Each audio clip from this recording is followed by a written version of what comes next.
Well, hello. We meet again. It is day 6, and somehow I am still sustaining the transmission series. Just a quick announcement before I jump in. I don't like starting shows this way, but before we began the transmission series, so back in September, I had started a two-parter on money mindset. And I had promised that I was going to push out an episode about how I have shifted my mindset around money and abundance. And that had been previously recorded prior to starting the transmission series. So surprise, if you are listening to this on drop day, which is Monday, October 6th, then you are getting transmission series in the morning if you're in, Atlantic or Eastern Standard Time. And then also later today, that original promised episode is also going to drop, but it is not going to be on the YouTube feed because we didn't do video for that one. So that one is just going to be an audio only. But it is a longer episode and is not part of the transmission series, and it will be dropping later this afternoon. So it's going to look like there's 2 episodes dropping on October 6th, but this is the one that we're doing in the moment as the transmission, and the one later today is going to be the culmination of the conversation we started last week about money. So you're welcome. It kind of feels like a bonus. It a little bit feels like a bonus. All right. Actually, you know what? This is a really funny segue into what I have felt called to talk about today. And there were so many things swirling in my mind about how I want to start this week and how I want to make this series, yes, be about energy, but also be super useful for business owners. And frankly, for folks who want to understand what it is that I do for companies, because it can feel a little esoteric.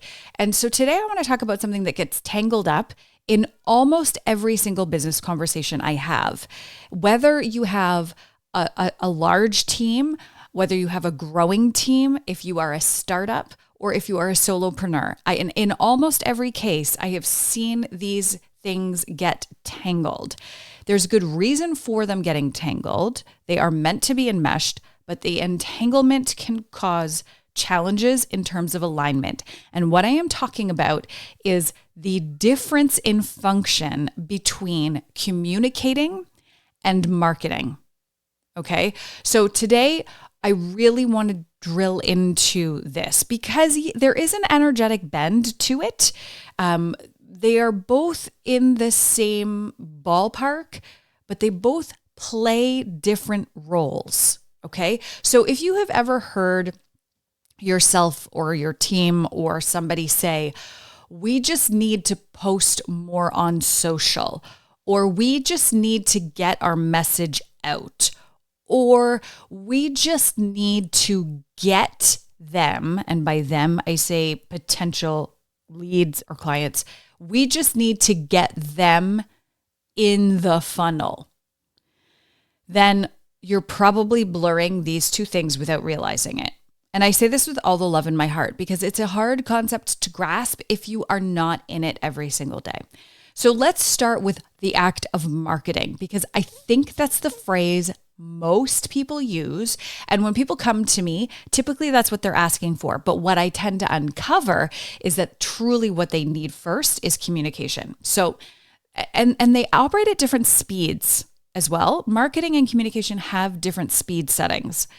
Marketing is outward facing, okay? It's often campaign driven, meaning it is existing in your business or in your body or in your voice or whatever in time and space.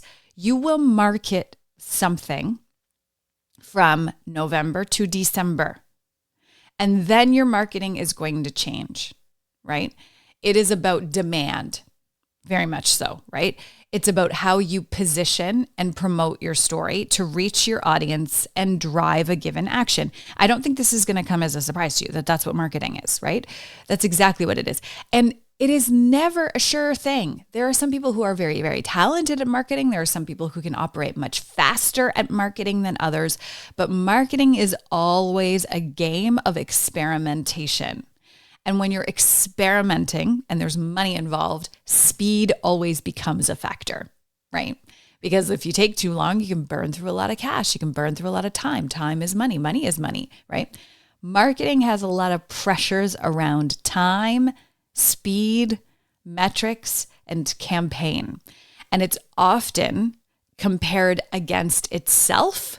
How did we do last quarter? How did we do last year? It's also compared against the market. So you can benchmark yourself against what your competition is doing. And I'm sure when I said that, you can see and feel where I'm going to go with this and why when you start with marketing, you end up in an extremely pressurized, there's that binding again. You end up in a bound position because it is often so very much about external validation. And don't get me wrong, large companies need marketing. People need to know who you are. You absolutely need positioning. Shout out to my Clarity Sprint Diagnostic Workshop. Okay. That one is about how to find that position to be in with your communication so that you can effectively market. Okay. Marketing does not have to feel pressurized depending on how you choose to invite that pressure into your system, whether that system is your body or that system is your business or that system is your team. It is a system you are inviting the pressure into. Okay. So that's marketing. Now let's talk about communicating. Communicating is actually more inward anchored.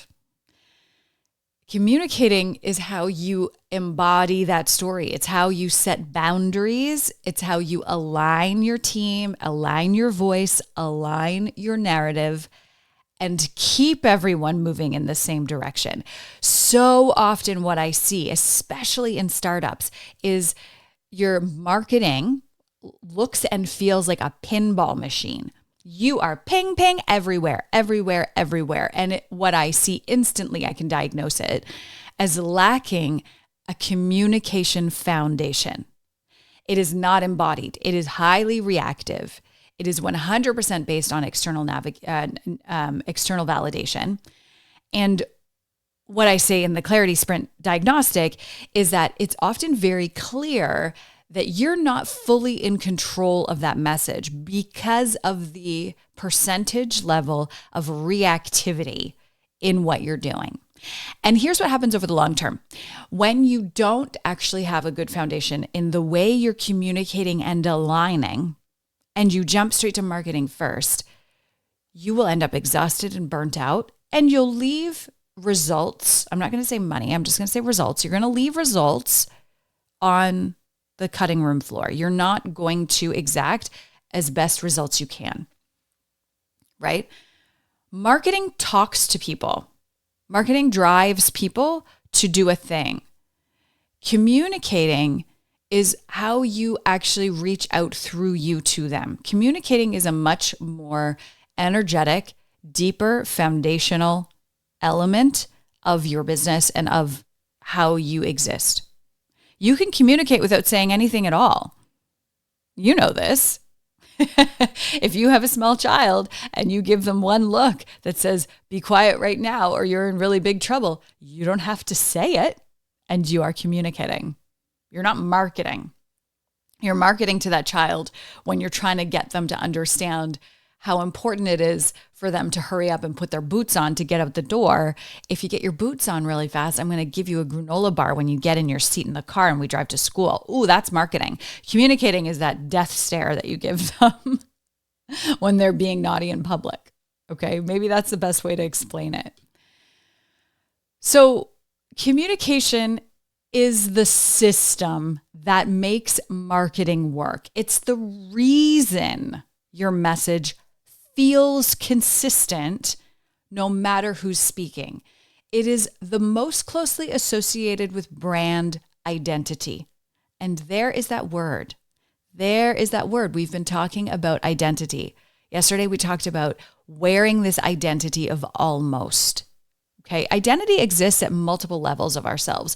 There's a deep, deep, deep identity we have within us, your spiritual identity that you know. It's the one that wants to come out. It's the one that you were born with. It's the one that never changes. then there are various layers of identity, and we're never going to get rid of that. That is part of being a human being. Unless you want to just become this like enlightened nirvana person who doesn't, whose body becomes invisible. I'm still reading the Yoga Sutras for my yoga teacher training, and there's a whole part in there where Patanjali talks about becoming invisible. Okay, I don't think that's actually what's going to happen to all of us. I just think there's an awareness here. Okay, so when you are in business, when you are in the system, communicating is so critical to what you do in order that your marketing work. You need that communication first. It is the reason you can be confident. Okay? If you're thinking only about metrics and how to drive one metric, you're in marketing. If you're thinking about meaning, you're communicating. The best founders I know, the best brands I have worked with, the best media projects, I'll say that because I've done so many different things. The best media products I've worked with start with and lead with what are we communicating, when, why, and how, and then layer on top the marketing. The ones who are most frightened are the ones who reactively jump to the marketing before giving the communication the time of day. That's usually where I come in. They'll call me up and say, Erin, we've been doing this for however many years or months or whatever, and it's not working. And I'll ask them a bunch of probative questions. And by the way, this is how I developed the Clarity Sprint workshop for small business owners, is based on the questions that I ask people that I work with. And what becomes abundantly clear is that there has been no attention to communicating at the brand level. And that's why. Because when you don't have that and you go out and you try to market, you actually end up creating more confusion because you don't know who you are. You don't know. How do you expect someone else to know?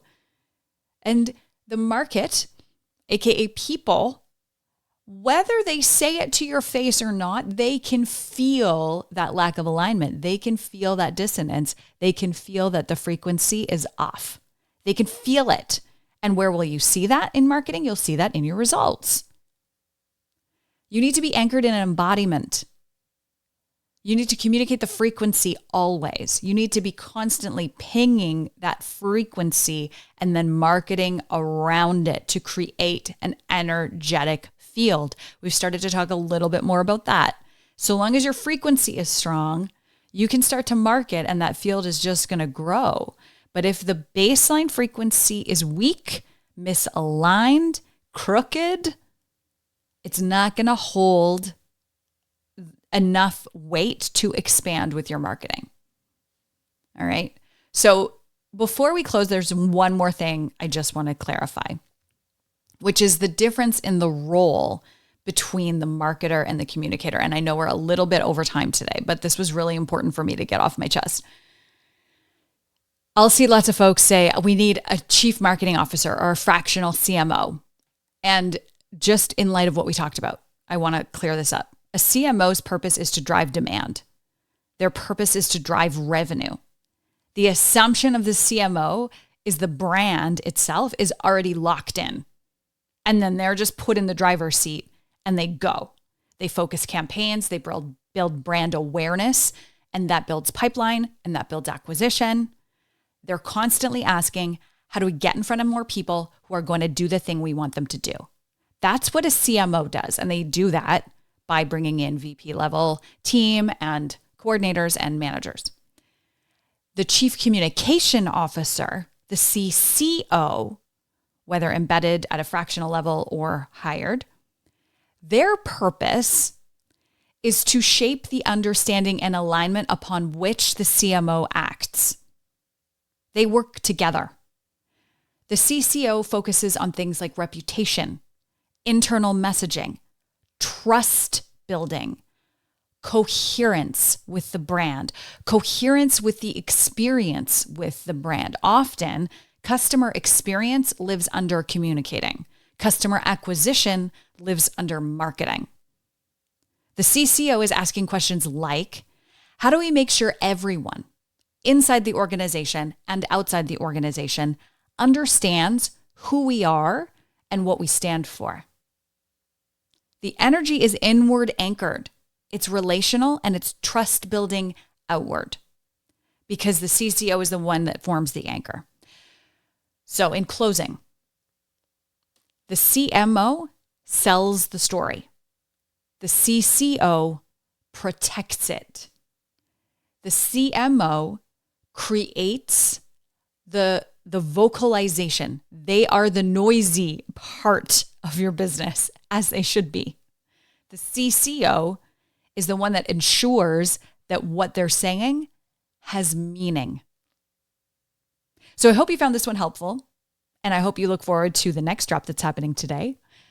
And we'll be back tomorrow for day 7. Who knows what it's going to bring? I'd love your comments, shares, questions, feedback in the comment box on the YouTube. You can drop me a comment or a review on Apple or Spotify, or certainly send me a direct message on Instagram. I would love to hear from you.